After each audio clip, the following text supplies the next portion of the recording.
This is But the Years Are Short, the podcast where mamas who are therapists share real advice for real families. I'm Megan. And I'm Katie, and we want to be your front porch community where you can laugh and learn with us about the beautiful, messy, overwhelming, hilarious work of raising kids. Because the days are long, but the years are short. Hi, friend. Hi. Okay, so I am really excited today. Yes. Because we got sent in some questions. And I mean, what we do all day is answer questions about parenting. Yeah, that's true. And so I'm super pumped because I think some of these are really fun. And they're from our friends and family, which makes it extra fun. And yes, I'm excited to do this with you. I'm excited too. This is different. This will be different. It is different, and I think it's going to be helpful. For the people. Yeah. Mm-hmm. Okay. So, do you want to? Let's jump in. Let's do this. Okay, so the first one I think all of us can relate to when we have kiddos, right? Especially when they're little. But is how do we keep our kids from throwing their food on the floor, like toddlers when they're bitty? Yeah. So the first thought that I have a memory of just like peas like rolling across the floor. Mm-hmm. Yes. Right? And like spaghetti just like in a pile next to the high chair. Mm-hmm. Yeah, so I think there's the thing is that it's so normal. All of our kids go through this. Yes. Hilarious. Peace. Mm-hmm. Yes. And I'll say like there's developmentally, like there's a learning piece to it. When we talk about food and so I used to work with kiddos who had like pediatric feeding disorders. So like food was really, really hard for them. And so one of the things that we talk about is like there's developmental stages of food that is more than just putting in your mouth. So like playing with your food is actually a developmental stage. And so when our kids have it on the spaghetti on their tray and they're smashing their hand in it and throwing it around, like that is one of the ways they're engaging with food. That isn't always bad. I know it's not fun as a parent, right, to clean it up, but it's also like developmentally very appropriate. Interesting. Actually, I've not heard that before. I didn't know that. Yeah. So part of the thing is like we want our kids to we experience food more than just eating it. We like our kids. There's a reason that pediatricians and dietitians and people encourage you to put the food on your child's plate so that you're not always feeding them, so that they learn not only how to self-feed, which is like fine motor skills and developmentally appropriate, but also they're learning how to engage with food. Like they're building comfortability with it throughout their whole body system. Huh. I didn't know that. Yeah. Dang. That's cool, Megan. See, the things we learn. Things we learn. But it doesn't, and it is still annoying when they're throwing it everywhere. Yes, it is very annoying when they're throwing it everywhere. Okay, so let's imagine that they're not like, 7 months old. We're talking about, okay, so at what age then, Megan, miss like feeding, okay, so how do we, let's talk about this. Yes. So how do we even talk about this, Megan? I don't even know how to like walk through all of this. I know what I did. And like, I know behaviorally how to work through all of this once we hit like a certain age, right? Like 14 months, 15 months, things like that. But like, when does it make sense to have some expectations around that even? Yeah. And I think that there is a fair balance, right? So like, so the reason I share that information is because if it's both are true, like my kid is learning about food and that's appropriate, and we still get to have boundaries. And so those things are both true. And so I think it's important for us to know that, because then as a parent, I may not be super annoyed. I may be able to see it as like, okay, this is developmentally appropriate. How do I support it? And so I think like that's the piece that we always want to be for. So like recognizing that as they are smashing and playing and things like that, that is totally fine. For you, if you want your boundary to be like, "We don't throw it on the floor," yes, you get to have both of those things are true. So I don't think Mhm. it's like I think you're right, Katie, like, how do we do with it in a behavioral way is important here. Okay. Okay. So, for me, like if I think about if the rule for me, like finally, like I hit the point where I was like, okay, and now it's not funny and cute anymore. Now I'm kind of over it. Yes. Um, then I started doing things like food is for the tray. Yep. Like food is not Mhm. for the floor. So we communicate like a rule of the universe. And it was something that I said every time. Okay, so, like, food doesn't go on the floor, and then I would pick up the food from the tray, like, the rest of the food from the tray, and remove it. And so there wasn't you don't give a lot of warnings, there just is like, "Oh, we're all done here." And it Yes. wasn't, like, for the rest of the meal necessarily, especially if they're really little, but it was like, "I'm gonna remove this for a minute or 2." Enough that the Mhm. kiddo sees like, "Oh, when I throw food on the floor, it goes away." Yes. Um, does that what are your thoughts about that? No, and I think that so I think the things that we're saying in that or you're saying in there is, 1, we're communicating a really, really clear limit for our kids. Mhm. 2, we're being really immediate. And so you're getting there right away and because 'cause they're little. And so I think, like you said, Katie, we're highlighting like our 15-month plus here. And so like Yeah, they're old enough to understand the consequences. They can understand these brief moments. And so we're moving it right away. And then we're giving them an opportunity to try again. And yeah. I think that's really important too. And so what does that try again piece look like can be helpful. Mhm, I think also recognizing like what the other question to ask yourself is why? Why are we throwing it? Right? Like what are we doing? Are mhm, we just exhausted and we're done mhm, eating and we are this is our way to tell you we are all done?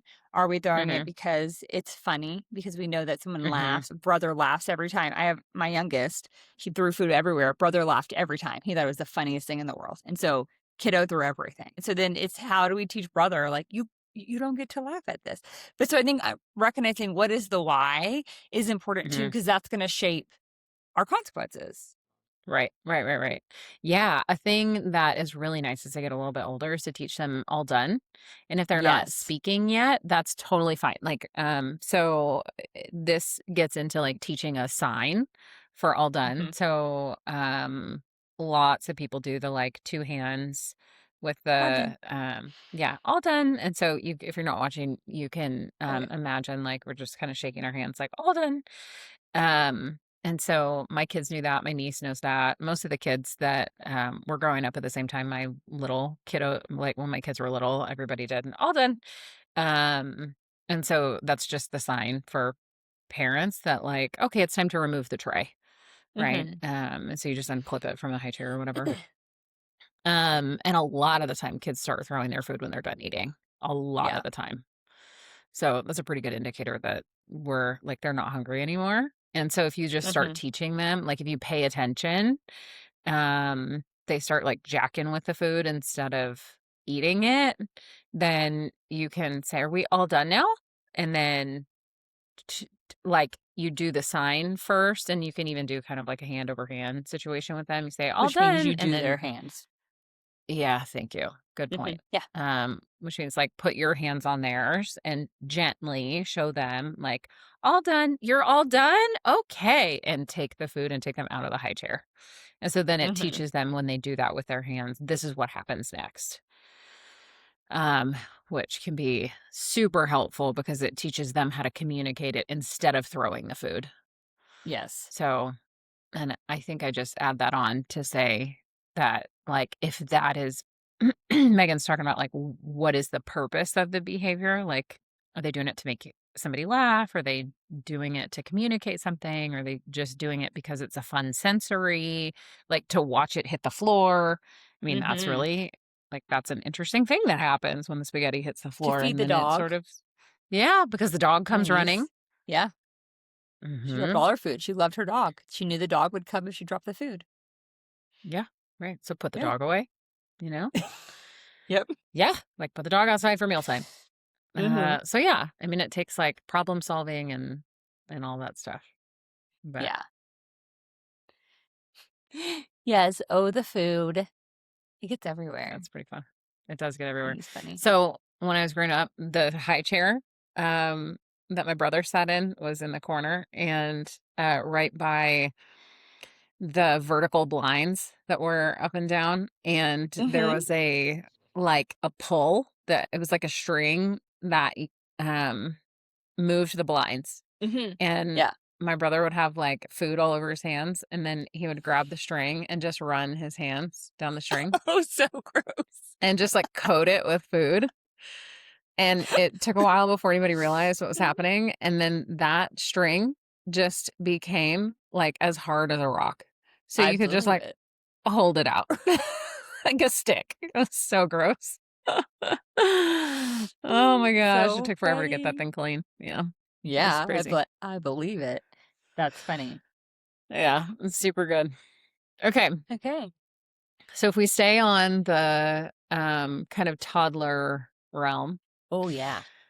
Yeah, okay, so this It's a one's a good great one. age. So my brother texted me because his toddler he was in the pantry kind of like getting her stuff ready for the day at like early, it's like the 3-4, right, in Yes. school, like quote unquote school, right? And he's packing her stuff. And so he's standing in the doorway to the pantry, and she comes and like kind of wedges herself in between her leg and his leg and the wall. And he sort of moved a little bit and she fell over. And I don't, from what I understand, like she didn't cry or anything, but she said, "Daddy, I'm going to tell Sophie that you pushed me over and I fell to the ground." And he said, "Well, I hope that you tell her that it was an accident." And then she said, "I'm going to tell Miss Katie," who's the daycare lady, "I'm going to tell Miss Katie that you pushed me over and I fell to the ground." And so he texted me and he was like, "I don't know what to do because I don't want her running around telling everybody that I pushed her over and she fell to the ground." And it's so funny because you have this like little 3-year-old who has no idea what the implications of this are. Well, and, like, from her perspective, it's true, It is true. It right? is It's true. true. She was trying to get someplace. Daddy moved, in her perspective, is he pushed her over. He pushed her over and she fell to the ground. She felt, I Yeah. mean, all, like, I think And he's it's like funny. he's like, "And when it happened, I was like, 'Oh, sorry, Josie,'" Yeah. and she's like, "You pushed me." And he's like, "Okay, I moved and you fell and I'm sorry that that happened." And she's like, "I'm going to tell everybody." And so he was like, "Okay, so I called the daycare and I was like, 'Okay, Josie's going to tell you that I pushed her over and she fell to the ground. Here's what actually happened.'" And he's like, "I'm just wondering what you would have done." And I told him, "Well, I would have done the same thing, frankly." And it's so funny. And I think it's so relatable. Oh, Like, yeah. who of us has not been in that situation? But, Yes. or something like that. But I wanted to like kick it out to you and see what you thought. And like, where does that come from? You know? That is so funny. My daughter, when she was about the same age, was on this she was probably 4, and, she wanted to ride on a big swing, and so she was on the big swing, and I was pushing her, and she fell off the big swing, and she then told her whole school, "My mommy pushed me." That was the story. So, like, I have a very Hmm. specific story. Yeah. And I think it's true. I did push her on the big swing. Like, there's no lie in that. She did fall off the Yeah. big swing. She leaves out details, and all that to say is, like, kids do that. Like, that's their Yep. perspective of the world. Their perspective is limited, their understanding is limited, and so those things are all true. And I think that um I think there's 2 things that I, like, really are important to me in these situations. One is that we do wanna give our kids voice. We want to Mm, teach our kids that they get to say things. So being like, so I love what your brother said. I hope you tell them it's an accident. He's not saying, we do not tell people those things. We keep, right. like, because Yeah. that creates secrets. And Right. secrets are just dangerous. And so I think that one of the greatest ways to protect our kids is saying, like, okay, you get to tell your story and it may not all be true. So I think that piece is really important. Yeah. Also, the piece of the communities that we're in. And so, like, I remember my kiddos, Miss Doris came up to me, like, with a smile, and she was a very spicy old British woman. And she asked me, like, hey, Addie's telling everyone you pushed her at the park. I was like, I did push her. She fell off the swing. And so then we got to laugh about it. Right? But her perspective was not like, oh my God, Miss Megan's abusing her children. Like, I think the thing is like and I was not offended that she asked. I was very Yeah. surprised because Addie did not tell me that she was going to tell everyone, unlike Josie. Yeah. Right. At least Josie warned her Yes. dad. That was kind, But really. I wasn't surprised that, so I think I think the community is important. It's like, how do we tell our kids? And then the communities that we're in, and how do we help us lean into those conversations when they're important. And like, as community members, like, part of my job is to talk to parents. Kids say things, right? And we can't pretend that they didn't, or that they're not important. And so I think had those two pieces are important as adult perspective of, like, how do we do that? But the why kids do this is because, like I said before, like, those are their perspectives. Those are very, like, Addie's perspective and Josie's perspective were true, right? Mommy did Yeah. push her. Daddy did bump her and she fell. And so those things are true. Helping to give them appropriate words is important too, right? And giving appropriate context. So, like Cole said, like, it was an accident. And then for Addie, like, I got to say, you got pushed up the swing. If you want to tell people I pushed you and you fell, that's fine. But we have to use all the language, right? And so then not only did when she retold the story, because they do, I got to say, yeah, I pushed you off the swing. You were riding the big girl swing. And then the teachers at the school got to say the same thing and reinforce that appropriateness in that Mm, story. And so I think that's really important too, is that our kids are, especially at that age, like, they love to tell stories. We tell stories to them all the time at that age. We're that's true. reading stories to them. We're telling them stories about our things. And so they want to be a part of that. And Hmm. a story of my daddy pushed me or my mommy pushed me gets a lot of reaction. It gets a lot of It attention. does. And It does. that's not about, we should give those attention, right? But we also need to hold, like, a grain of salt to what are our kids actually saying? What is the actual experience? Hmm. Hmm. I don't know. What would you So, add? no, that's super helpful. And it makes me think of, when little kids tell stories that are like, so my youngest, okay, has always talked constantly, like her whole life. And so, you run out of things to say. And so when she was little, she would say the most ridiculous things like, at daycare, butterfly landed on my nose, and then it landed on Sophia's nose, and then it landed on Cleo's nose, and then it landed on my finger, and then it landed on a window. And she would just go on and on and on and on. And Hmm. for the longest time, I was like, uh-huh, uh-huh, uh-huh. And then I started to be a little worried because it just kept happening. Right? Like, at what point are you like, this is fake news? Like, Fake ooh. news brought to you by Baby. Baby fake news.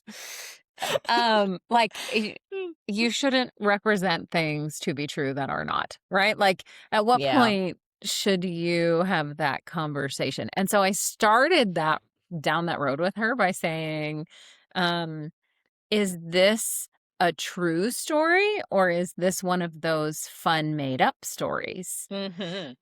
And so we went with that for a while, and she would mostly kind of cop to it and be like, it's a fun made up story. And so I would say, oh, okay, good, fun, fun. Right. And then I would just like kind of go along with it or Yeah. whatever. And you always knew ahead of time, but I like wanted to make sure she was separating them. Hmm. Um, and then I would like help her use the language for like, let's pretend that. Yeah. Right. So and that was helpful. And we did eventually make the turn, right? Like, so now she no longer tells these fantastical stories. She is 12. So and it Yes. took it, she did it for a very long time. Or it felt like to me. And Mhm. maybe, maybe it wasn't a long time, but it felt like a long time. Feel like you were working on So that forever. it did feel like I was working on it forever, but I also have another child who didn't live in imagination as much. Yes. So, and kids are Well, and it different. felt extreme because of that probably too. Yeah, probably. Mhm. Probably. Yeah. Okay, so the fun imagination stories, right? Mhm. So, can you talk a little bit about that and like what purpose that serves? Oh, yes. Okay. So, I think that the thing about childhood and what our kids are surrounded by is our kids watch imagination shows. We read them fantastical stories. Like, that is probably a big part of their entertainment and their engagement in their thing. Like, our kids aren't watching a documentary about World War II. I don't know, right? Like, we're Mhm. showing them a story where dogs talk. Like Yeah. we're watching Paw Patrol and fairies and Mickey Mouse, fantastical things. And so I do think like there's a piece that, and that's one of the things we love about childhood is this innocence that anything could happen. Anything could happen. And so the idea that they're making up stories is totally appropriate, and they still believe anything could happen. We're literally sitting in front of a TV with talking dogs, y'all, and talking like all these fantastical things. Yeah, it's And so, true. yeah, it makes sense that that they could tell stories about butterflies landing on their noses or getting to ride Yeah. dolphins. My kiddo loved the ocean, so he rode all the dolphins and sat with the Komodo dragons, right? And I mean, and so there's a piece that like that is where their brains are. They still believe anything can happen. Obviously, this is Yeah. one of my favorite things about kids is like I love that they believe anything can happen. And so I think it is important that we teach them there's a difference. And so I think embracing the story, like what you're saying you did is like, hey, is this a true story, something that really did happen, or is this a make believe? And not there's no shame in it, but if it's a make believe, then Yeah. we get to say, "Oh, wouldn't that be fun?" And then we can add to and Mhm. help create that, right? Versus if it's a true story, we're going to listen differently, and that's okay. But I do think, like, one, we just have to recognize it is totally appropriate. Our kids aren't lying. I think that's the other thing I hear parents say Right. a lot of times with Right. these make believe stories. Like, my kid is lying to me. Those No. aren't lies. Exactly. That's not a lie. That is them trying to make up the world, right? That is them making sense of the things. That is them having imagination. We all sit and daydream. We all have, so like, I think the thing, just funny, like if grown-ups, we sit and we plan out, what if this happens? Right. And we have this Yeah. fantastical idea of all the things that could have, most of the time, they're not like amazing, fantastical with butterflies landing on our heads, but we all Mhm. do it. And kids just do it in their fantasy way. And so it's not Mhm. lying. It's not trying to manipulate. It is them figuring out the world. We do need to teach them the difference, right? And we're not good without using the word lying. We need to teach them the difference of like, is this a make believe or is this a true? But like, they're it's just a super sweet part of childhood, I think. Yeah. You know, it's funny because when I was telling when I was like walking through with you just seconds ago, like, it was a little bit hard for me when she was like, well, and then we were on the playground and we were digging and we found a treasure chest. Mm. And like, that was a little bit hard for me because I was like, uh, I don't think so. Like internally, it's like part of my struggle is like I don't live in fantasy land, but that's not true, right? Like you and I both know about me that I go way down the road of like, and then what if we did this? And then Yes. what if this happens in my life? Like I spend Yeah. hours on that with you. It just doesn't sound like, and I found a treasure chest. And Yeah. what if I win the lottery? Like, and Exactly. I mean, it sounds a little bit more like, what if we start this business? Or what if we move to here? Or what if we take on this project? And so Yeah. the reason that I say that is, just to recognize that, like, kids are doing it in their way, and because we do it in a different way doesn't make their stories lies. It just makes Mhm. them sound different. So Yeah. I love that you made that point, and that's super, super helpful. They're so fun. I love them. They're so fun. I know. That's my favorite. Mhm. Okay, so we got a different question about, so for kids who are a little bit older, Yeah. about video games. Do you wanna Okay. share that one?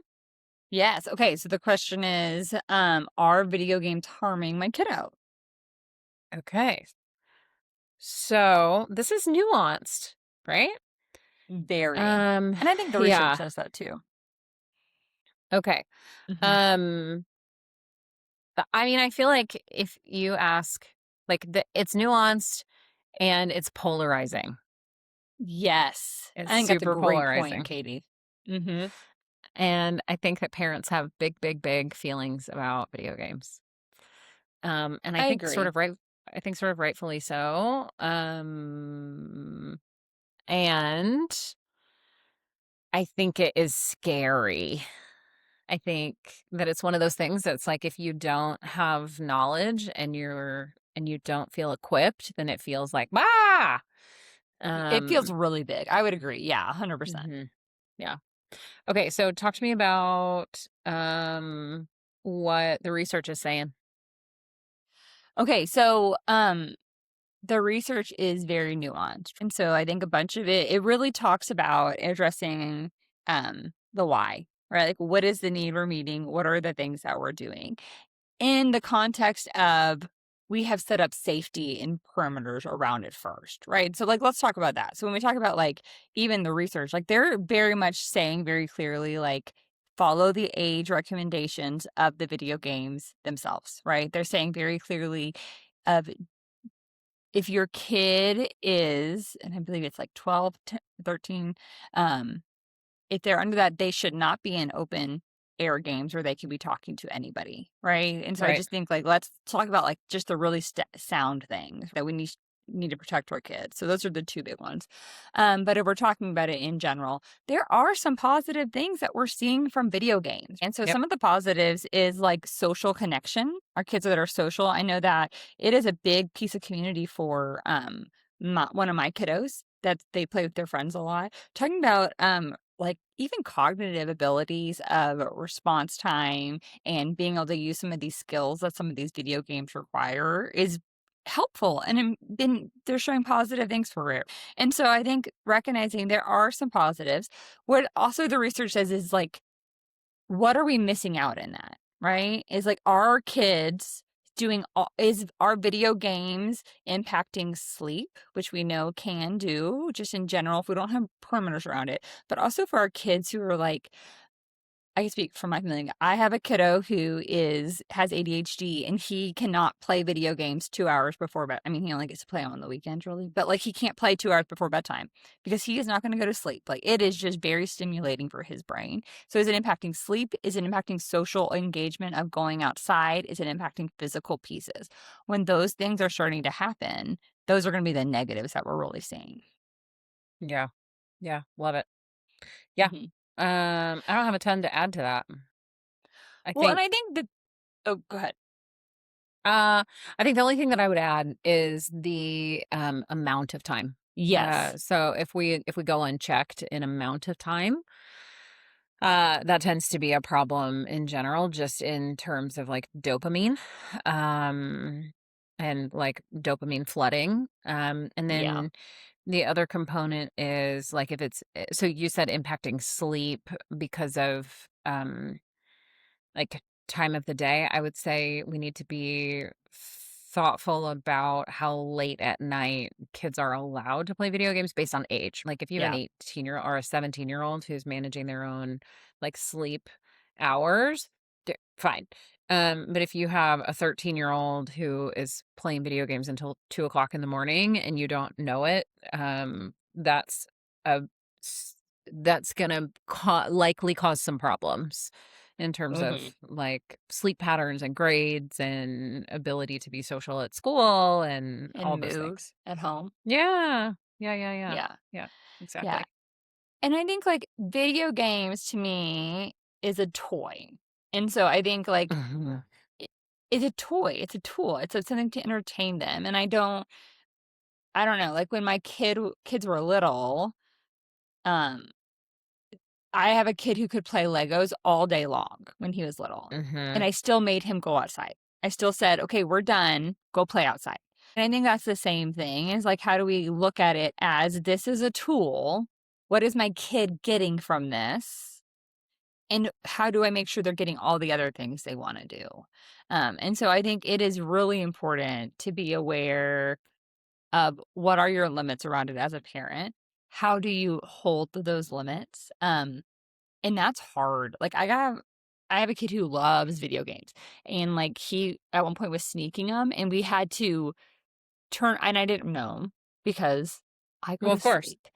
Yeah, and so I figured Yeah. out we Yeah. figured out he was sneaking them, and so what we had ended up doing is, like, the Xbox gets cut off from the internet at a specific time. Yep. Like, there are things that we can do. So his Xbox can't even Yep. connect to the internet. So if he wanted to sneak it, he can't do anything. Like, the whole TV, Xbox is shut off, like, it just disconnects from the internet. And there are tools like that that we can use because, y'all, Yep. it is hard to hold these limits sometimes for our It's kids. super hard. It's super Yeah. hard, and I will 100% vouch for that. I think what's really helpful for the world to know is that just because, like, we have a degree in this and we do this all day, does not mean that our kids are not at risk for the same stuff that everybody else's kids are at Mm-mm. risk for. Oh, yeah. I mean, it was not 6 months ago that I figured out that one of my kids was on AI until 3 o'clock in the morning, like, chatbots. Like, same deal, like, it it goes around the limits that we had in place because it was new and different, right? Like, it's a Yeah. new app, Yep.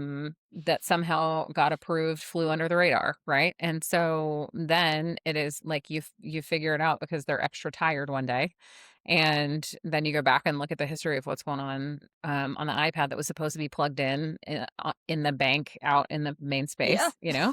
And so then you figure out the limits on that, and it gets shut down at 7 o'clock at night like everything else, or whatever the time is. And so I think it's just kind of this like in within the parenting, it's like the target is always going to be moving Yeah. because they get older, more stuff comes out, and it's okay. Like, I don't think either of us say that to be overwhelming. It just is like we just have to be thoughtful. We just have to pay attention. And when something smacks you upside the head and you're like, "Oh my gosh, it's a whole other thing." Yeah, it is. And it's okay. We're going to get our feet back under Mhm. us. It's all right. It's And your okay. kid And will learn. yeah. They're gonna learn Yeah. through that too. Mhm. Absolutely. Absolutely. Yes. And I think the thing is, like, when that stuff happens, we have this like initial conversation about like, what the crap? You're up until 2 o'clock in the morning. Like, that's not Mhm. helpful. But then, like, what's nice is the circle back about, Yeah.